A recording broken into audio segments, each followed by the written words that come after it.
right, so we are live. Hi, everybody. I have a very special guest today. So we are doing music chats. This is actually the first one of the year, and then also the first one we're doing live, and not just for my students. And I'm very excited to share uh, some of my guests and some of their answers and some of their wisdom with, I guess, anybody who really wants to listen. So there you go. But today we are talking all things voiceover with the incredible Paula-Hasler. She is an accomplished educational media specialist, along with being a great voiceover. She collaborated in the development of educational TV programs in Orange County. She has a book on Amazon that you can purchase. What is it? A creative path. Once Upon a Creative Path. It's stunning. Everybody should go and get it. It's wonderful. And it has a little audible, so you can listen to her do all the wonderful characters as well, which is very awesome. And yeah, so enough about me talking. So this is all about Paula today, and we're going to talk all things voiceover. For all my students who do have my telephone number, if you have any questions, text me at some point, and I will ask them. But anybody who doesn't have my number, I'm sorry. I don't have your questions. How did you get into entertainment? What's your backstory? Was it by accident, etc.? And why voiceover? So take it Yes, away. I will definitely tell you all about that and etc. And- Yeah, I want to first thank you, Danielle and Caesar out there for inviting me with your students. Yes, thank you, because this is a great time to talk about a 2021 yeah. when the new year is starting. That was a great insight on your part, Danielle, I have to say. And to learn about new careers or new ideas that your students can dabble into. Yep. Now, my inspiration, I'll tell you, it goes way back in my college years.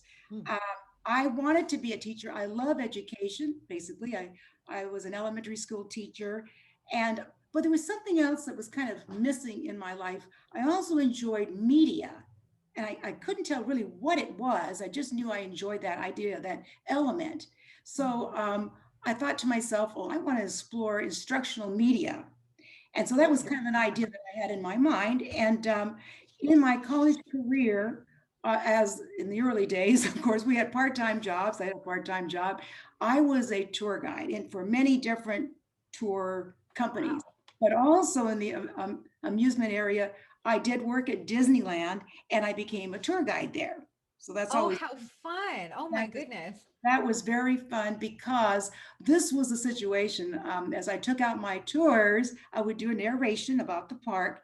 And Yeah. I had this knack of interviewing my guests, really, somewhat, if you want to call it that way. But I was curious about their occupation, what made them tick, and just kind of what they did. And then, in a way, it was kind of exploring for myself in a way. And so, Wow. as I was doing my tour, I talked to this gentleman, and he said, I said, what kind of things do you do? And he says, I'm a narrator. I said, narrator? I had never even heard that term, a voiceover. I said, really? And he said that, yes, I work for National Geographic. I travel the world. I narrate, uh, That's world fun. cultures. I narrate wildlife. He was telling me all these things. And I thought, that's the missing link in my life was education and media. And I thought, that's awesome. And that truly was to the point inspiration that I researched that in Oh, libraries. wow. And we could talk more about it, but that was the big thing.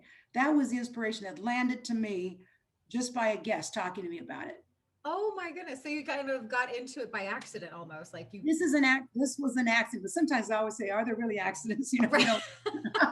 But You're it was predestined. You just didn't know it at that yeah, I point. didn't know.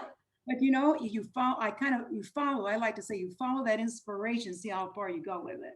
Absolutely. Your bio says you collaborated in development of educational TV programs. Like, what So does yeah, so that mean, and where can I shortly find them? after that, since I wasn't, yeah, education, I was a teacher.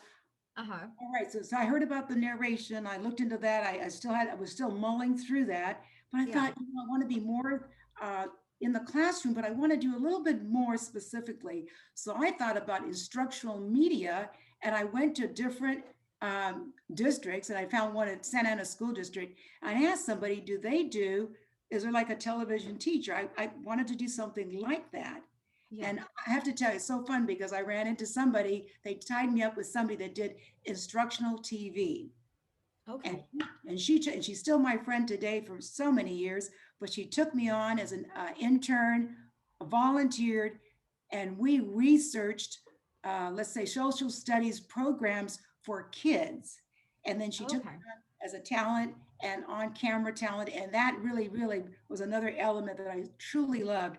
And and went on for a couple of years, and we just stayed together Wow. doing so many things like that. So explain, so instructional TV, like, is that the, like when you're in chemistry class and they're like, and this is a beaker, and you hear those like, background speakers as they show you how to do certain experiments? Is that, Yes, that's, for example, one easy one is we were specifically in social studies, let's say. So we mhm, would go out on the field and talk to Heinz Nursery.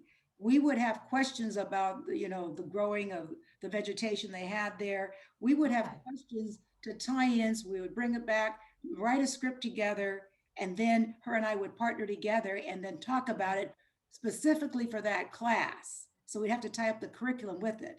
Wow. So you kind of created the entire, like you created the program as well. It seems like you Yes. went, We went wow. beyond. So it was like creating it. We'd have to know what the teachers wanted.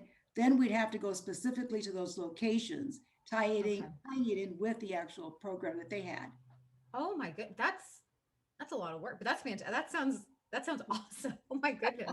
Um, well then, yeah. So you talk. Okay. So then, what is your training? Because I mean, as far as what I understand from voiceover, you read a script, you get called in. The people say, do whatever voice, and then you do it once, and they say, do it a little bit happier, do it a little bit sadder, do it like random things that you have to interpret and obviously say into the voice and hope it is exactly what the client wants. But do you need training? I mean, it sounds like you kind of just jumped in, did the interning thing. Like, what did you do, I guess, vocally? Yeah, so let's kind of delve into that a little bit more. Yeah, So let's go back to the research part. So when I went tell to me. research that, let's say, well, in the libraries, obviously, I found some books that would tell me the local recording studios. And so I Oh, knew I enjoyed using my voice, and I thought, well, let me call them up and find out if they have workshops. okay. Let me call them up and find out if they have coaches and whatnot. And talking to them, voiceover was just coming about, and I found out they did have seminars, workshops, and people could take you on and coach you how to do voiceovers. And so Okay. that really put me into a completely different realm. And what happened was I found out that I really did enjoy it, getting on the microphone. Now Yeah. you just mentioned, yeah, generally kind of how does that work? You have to have a Yeah. basic process. Yeah. Uh, Tell me about it. and it's different from like you and I are talking, right? But Yeah. coming on spontaneously in voiceover, Yeah. you have to think about characters that you really know. Most people don't even think about that. And when I say characters, I mean you have to think about real people Yeah. that you can be as a character, like your mom, your dad, your family, your friends, and their attitude, their Okay. intonation, and whatnot, that you can pull in as a voice when the time comes for your script. So it is what we call a basic process. I learned Wow. that a lot by my coach. And then it was great to be with the coach or the mentor, let's say, because she helped me find my voice, what I could do Okay. naturally.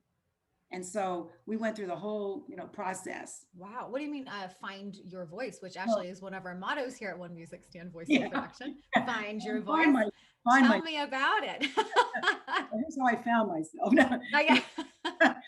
well, in that time period, it's developed a little more specifically now, but there was commercial voicing, Yeah. industrials, and animation.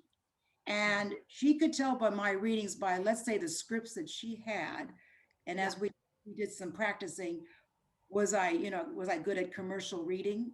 Could I engage Mhm. the audience, or whoever the Yeah. client would be? Was I more in industrials or animation, which is a little bit more far out there, more cartoon, Yeah. cartoon, if you will. And I wanted to do all three. So we worked on that. And then the technique of pausing, the interpreting your script, having Yeah. it in your mind. In fact, one of the big things I learned about, I don't just go and read. I think about it. I've actually mull it in my mind. I hear Yeah. it in my mind first. Yeah. Then I go out and read it. But that was the thing. Um, your coach, and then we'll probably talk about, if you'd like, the demo tape idea.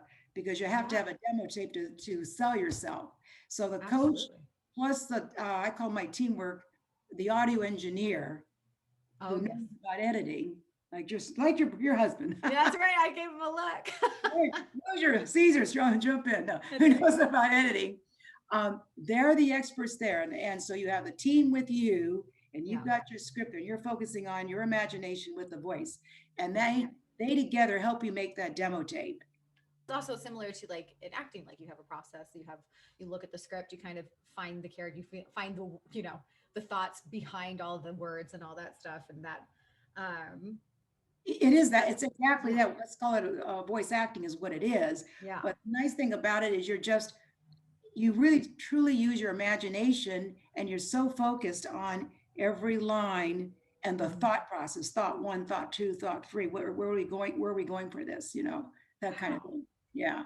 Oh, So that's fantastic. it has a technical aspect to it, let's say. Yeah, exactly what you said. No, goodness. Well, okay. So I guess that kind of the difference between voiceover and just talking, like there's an entire process and thought, and there's obviously a prepared script, and then you have to do it over again and over again just to make sure you get the right, whatever the client wants, right?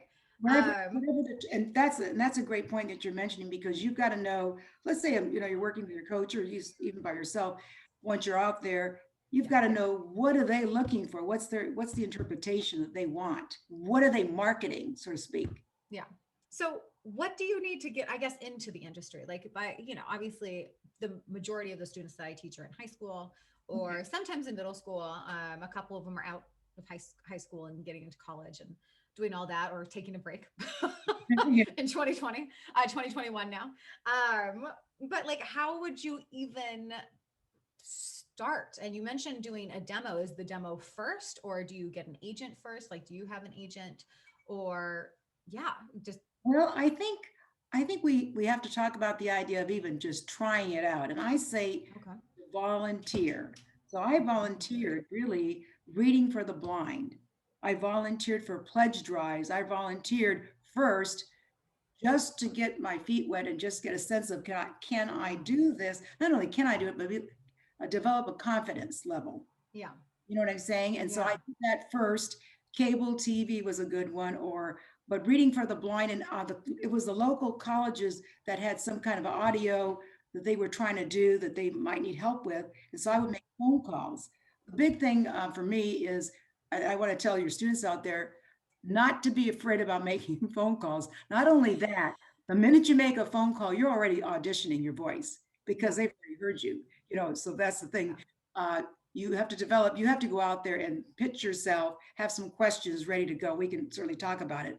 But Yeah. starting out locally, that's the way to go to me. I mean, the agent thing, yes, I tried that. Yes, I was signed up, but I found, to Yeah. tell you the truth, they were more on camera, and I didn't really get the voiceovers I was really looking for because I think it was mostly celebrities at that time, Yeah. and going after that. Especially nowadays with all the social media and whatnot. I think phone calls might be coming back. Maybe not. I hope so. I'm doing some, but that's fine. But I like that. I think it's always a very personal touch, and you do especially when you want a job and in any industry, you have to go after it. And it's like I tell tell my kids, so you stalk them in a loving way, in a non-violating way, but yes. Yeah, I stalk them. I hate to say that I was somewhat of a bloodhound, but that's kind of what I do. I look for clues, I look for contacts, that kind. Yeah. And how great. I mean, you read to blind people. I mean, what a also charity, because also all of this is about giving back as well. So I think what a wonderful way to both, help your own heart and then also, kind of see if these things are something that you enjoy. And I think that's fantastic. So not necessarily an agent, which I've heard at a little bit, not necessarily need an agent, especially with all the social media. There's other ways, but of course, at the same time, I'd still always follow people. Always, always just in case. You never know. It's always good to have as many people out there for you as And possible. I wanted to mention something that's kind of Tell interesting because I me. think people don't realize, like you and I are in Orange County, uh, Mhm. knowing your counties and kind of what their needs are. In Orange County, I really found there's a lot of industrial voiceover work. That means public relation firms, Wow. educational companies, corporate.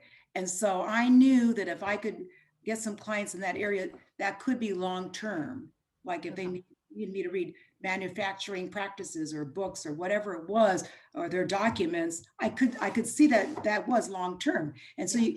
if you have a passion for voiceovers, you want it to be long-term as much as possible. Yeah. And that's the hidden market. That's where you get the referrals. And Orange County is kind of big on that. They do a lot of networking out here, Yeah. and you can develop relationships with them. Wow. Okay. So all my Orange County students. I mean, you heard it here first. Yeah. She's giving away all the secrets here. I love it. So yeah, so I guess you really, because I was going to ask about promotion and how do you promote your material? Is it just from word of mouth, or how did you do it? Yeah, and I'm glad you mentioned it, because don't let me forget to show you this book, because you said word of mouth, and there's a great book here. We're going to talk about that in a minute. But Oh, let me, I love it. Yes. it's funny you should say that. I think you're right on cue.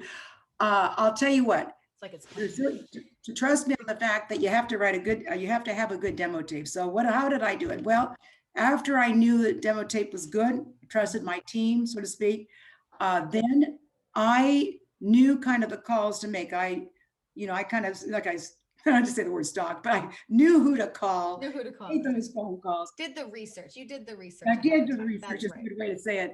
And I would ask them, is anything coming up? I do voiceover work. I'd love to send you my tape and just let it stay in touch with you. And I just had a speech, a few lines to tell them about that. And then I would send what we call now MP3 files. I would send it out to them. Then you have to be really good about finding out when you can call back. And so, like, oh, call me back in another month, they would say, or two. And that's what I would do. And I keep up with it. That's the thing. You got to be really good about keeping up with your files, who you called, and find out, by the way, find out the people's names who you talk to. It could even be the secretary, the audio engineer. I would ask who's the audio engineer, that kind of thing. Yeah. Oh, So that's that's how I promoted myself, sending my tape and that I kind of love it. I yeah. love it. Yeah. And Like, tell me about the book. Tell me about the book. yeah, only this is not mine. Of course, it's a great book. It's Word of Mouth by Susan Blue and Molly Ann Mullen. And I've had this for years. Wow. What's great about it. It definitely has some contacts in the back, but demo tape the process and all of that. This is one of my best books. I like this, Word of Mouth. So I got a lot of these ideas, from the library, but just saying that I got my books I still have today, Yeah. and doing the research, talking to people, and going to, let's say, media networking associations. Yeah. I want to talk about characters. So you had a process, and I think the main difference between, or I see, obviously you've expanded so much more on my understanding on voiceover anyway, and the difference between just talking and voiceover, but I want to talk about characters. Like, how do you develop a character? It still goes to the real person, who you Real really person. know.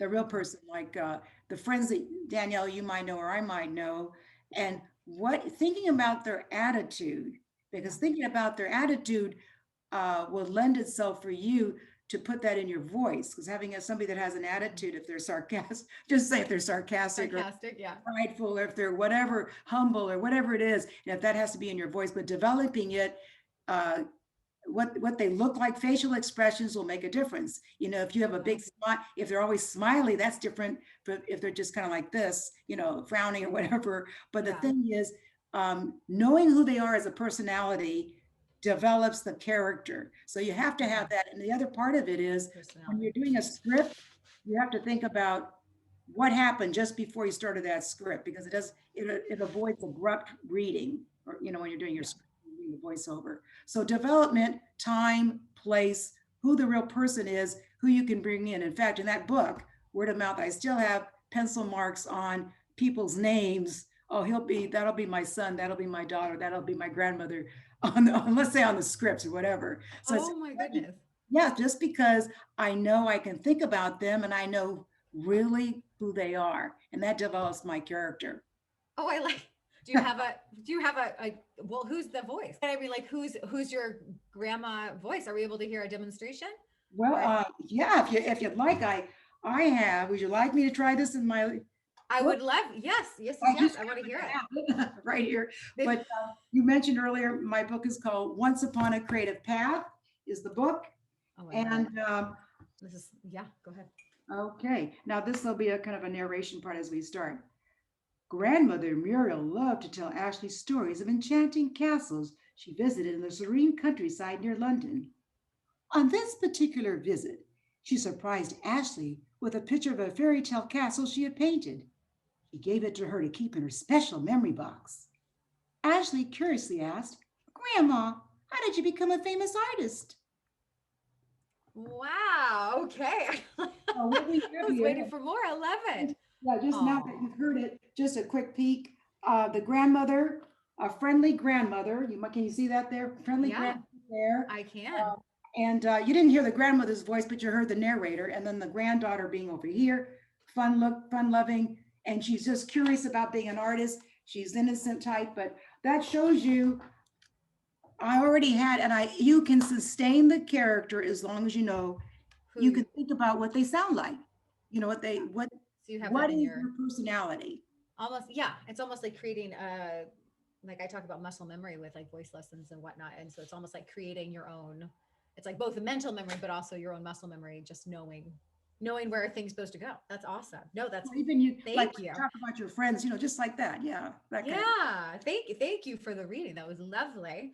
I want to ask two of my favorite questions, but I'll start with the first one, which is what advice would you tell students in a COVID world and pursuing the arts? And what advice would you give? I mean, basically give kids starting out, or what's your best piece of advice you ever got? Big question. That's another better question. Ooh. Okay, so let's talk about COVID world. I don't think it's forever, so I'm definitely optimistic. But the COVID world that we have now experienced, Yeah. I like to say I call it a COVID vacation. This was the time in our lives that we were all at a pause. So it's a great opportunity for your students Mhm. to dabble into, to train to the point of taking lessons online. I know for a fact, and I have checked this out, there are still some mentors that I have talked to that are Yeah. doing online Zoom, let's say workshops. Okay. Yeah. So you can do that. You can develop it on Zoom. You can practice it on your phone. You can do FaceTime. We know all that. So you can already be doing that and be ahead of the game. So when the time comes that you can visit, and I say visit, make that phone call to a recording studio to introduce yourself, or to the voice coach that you can see personally, you're about several months ahead. So you Yeah. can do that at home. Picking up magazines, ads, or whatever, play with your voice. That's another thing. And then Wow. you mentioned another thing about, you said COVID. No, what advice would you just give? Like, what was the best piece of advice you ever got, especially in this career, in this entertainment industry, and all that? So, Well, what's the best advice you got? I didn't mention, but it has been a few years, but I taught voiceover classes in local colleges, and I had an agent in there, and she said to me, "You're the happiest." She was saying, and she was like my guest speaker actually. She said, one is the happiest when they can use the creative side of their being. And you and I talk about the arts that you're singing in my voiceover. That is so true because I'm just, I feel like my whole self is out there and I just feel myself when I'm doing voiceovers. And it's the creative side of you, it's the imagination and the inspiration that one has. And she was so right. And that is a gem that I've always kept in my mind. So I think if Good. your students have a feel for it, or, don't be afraid. Don't be afraid to use your inspiration and your imagination, because that makes you feel you just come alive that way, and you're delighted. Come most alive when you're the most creative. That's Did I right. get that right? You said it better than I. I like. I don't think so. You're the professional here. Oh my goodness, but that's fantastic. What a But great no, way. you're right. That's what she actually said. I remember that for years now. Just being the creative side is one of the happiest, whatever it may Love it. be. And what a time. I think you're hit the nail on the head with 2020. I think that was one of the things. I was like, well, we can't do things in a conventional way, so it's the perfect time to get creative. And and everybody has, let's face it, You- Everybody's been getting very creative, haven't everybody's been getting very creative, and I'm very excited to see, of course, more what comes out, just because that's that's how we do. Art doesn't stop just because the world does. It doesn't. We move they? as That's everybody right. does. Let's face it, we adapt. Okay, let me check my phone. Let me see if there's any questions. What equipment do you need to do voiceover? You do. Well, let's talk about that. It sounds like your viewer, your student is asking. Yeah. We didn't really talk about home studios per Yeah. se. I know you guys have a great one, just by the way. By the way, Thank students, you. I used her studio. It's great. But you know,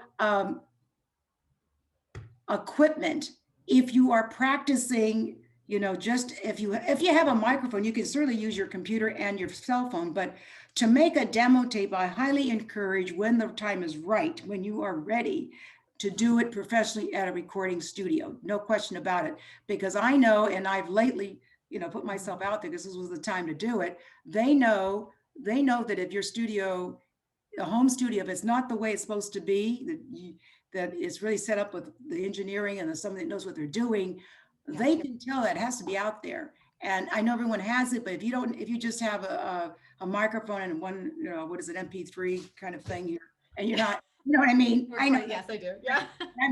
I'm saying that they know that, and so it has to be on par with all the recording studios. So equipment wise, just to practice, that's great. You don't really need any equipment. You just need to make sure that you're well prepared and you've studied. So just the practice part, that's what I would say to your student. Love it. The practice part, and also probably a quiet space. Quiet. Oh, by the way, that is very important. And then hear yourself, because you and I talking, we don't really know how we sound until we hear it back. Yeah. So like, recording. It's one of those horrors that I tell my students. You gotta listen back. Just prepared. You'll hate it and then you'll love it. It's fine. It's just how it is. What was your biggest setback and how did you overcome it? Well, that's a big question. Okay. Wow, they want my faults here. No, setback. Setback in a way of, I'll tell you what, we talk about being prepared, but being prepared, practice wise and whatnot, also, and I think you would agree with me, Danielle, that being prepared health wise with your voice, in a sense of making sure you're hydrated, making sure when you ate and when if you're ready to go in that sense. When you're doing voiceovers, you can't not hear any mouth sounds. So my setback was I was hearing clicking because I was not hydrated enough, or I didn't eat the right foods. Everybody's body is different what they're eating. So, but setback in that way. So to overcome it, I needed to know what I had to alleviate in my diet if I was going to do a voiceover. So did you notice, like, was it on the job? Like you noticed all of a sudden, like, oh goodness. They noticed it on the job. They know. I got to be brutally honest. They noticed it on the job. And I said, oh gosh. So then I thought, okay, what's going on with this? So it was just dryness of the mouth, a bit of clicking. They don't want that. So it's got to be a thing that you got to have I have warm water. I noticed I couldn't have vinegar. That was me. Or let's say dairy products. That was me. So, the drawback was knowing that, but overcoming it because I loved the art so much that I was going to do whatever it took to overcome it, to the point I even went to I want to say a speech person, but just figure out what was going on with that, Yeah. Getting advice from outside, and that's getting advice. Get outside. Yeah. Get as much advice as you can. As I told you earlier, and I tell my students, it's like, it doesn't matter if I help you, great. If I don't help you, go find someone who does, because it's your life. I'm going to tell you what I think you should do. And if you don't do it, it's not about me, it's about you. So go out and get advice and, really, and as you said, practice to know your body and know, exactly. If you can't have something vinegary before you have a session, don't have vinegary foods, if that makes sense. You don't want to. Salad is my favorite. After, as a celebration, right? No, that's fantastic. So when you went to the consultant or the, it was like a speech person, and I thought, why am I hearing clicking? And we tried to figure it out, and it was the diet. It was the diet. You like 3 or 4 days before, I want to make sure I'm on a pretty good diet. I want to make sure that I'm not eating, let's say, an hour or two before. I really got to pace myself. Water, maybe an hour before, warm water when you're there, for me. And then making sure I didn't have a heavy meal. Dairy kind of puts the clicking in. Now, not everybody's like that, but that's something to consider. That's something to figure. Yeah, you have to figure it out, and You have to, you you have to, have to figure out what your body is like, what your voice is like. yeah. Absolutely. I like that. Okay, that was a big question. Oh my goodness. Um, and you said you had an agent. So how did you get an agent? I think we touched on this a little bit. And are you with any agencies currently? I would say not right now. Gonna kind of wait this out a little bit longer. Mhm. But when I was with an agent, um, in those days, I will say this because we could do it. Yeah. I, either made a phone call or I had a friendly phone call and said, "Could I drop by?" So I would drop by, introduce myself. I made that extra effort to see if I could see them and talk to them, and then pursue that further. But as I mentioned to you before, I don't know why, but it was just the kind of thing that they were more interested in, more the on camera. I would On do the camera. voice. Yeah. That it just seemed to go that direction.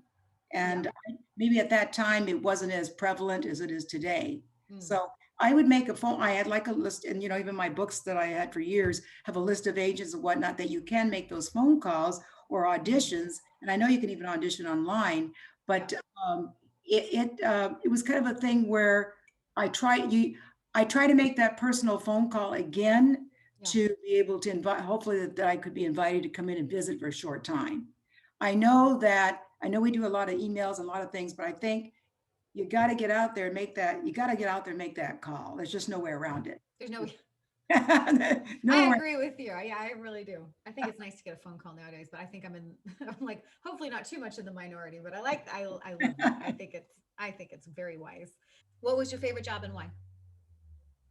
Oh, my favorite Do job. you I have got any to look at favorite jobs? my favorite job. Doing probably the audio books was one of my favorite jobs because it was long. I knew it was long standing, and I could get into the storytelling, Yeah. and I could get into different characters, Yeah. and so I had some audio books that I could do for the client. And so the different kinds, that area, the industrial area, seemed to be one of my favorite jobs Oh wow. for me. Corporate I love it. reading, for Corporate example, reading. and then again, educational. If I did anything Discovery Channel or National Geographic or whatever it could be, those were kind of jobs that I enjoyed. I enjoyed any job that had more of an educational twist to it. Love it so much.